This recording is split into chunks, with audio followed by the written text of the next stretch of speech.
منتخب احادیث سے متعلق چند اعتراضات اور ان کا جواب۔ اعتراض نمبر 1، منتخب تبلیغی تعلیم میں کیوں پڑھی جائے؟ جواب، اس لیے پڑھی جائے کہ اس کتاب میں ضعیف اور موضوع روایات نہیں ہیں۔ نمبر 2، اس کتاب میں غیر ضروری قصے اور کہانیاں نہیں لکھی ہوئی ہے جن کی صحت پر کوئی اعتراض کر سکے۔ نمبر 3، تبلیغ میں 6 باتوں کی طرف بلایا جاتا ہے اور اس کتاب میں 6 باتیں بالترتیب لکھی ہوئی ہے اور اسے ڈھونڈنا سیکھنا آسان ہے۔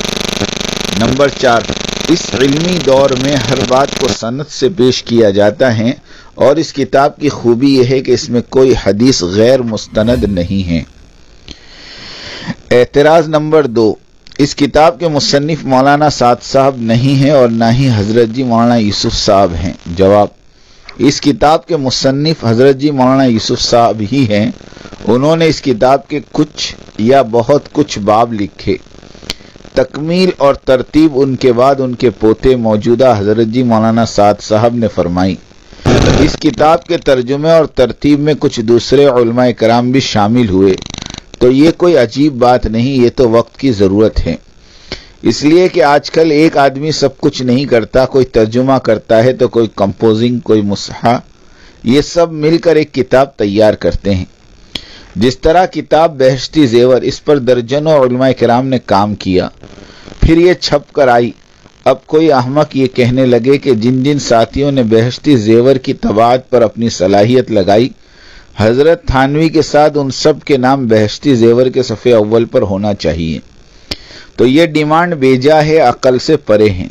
اسی طرح منتخب پر جن جن ساتھیوں نے جس طرح سے تعاون کیے ہوں، انہیں اللہ تعالیٰ اس کا اجر و بدلہ ضرور دے گا۔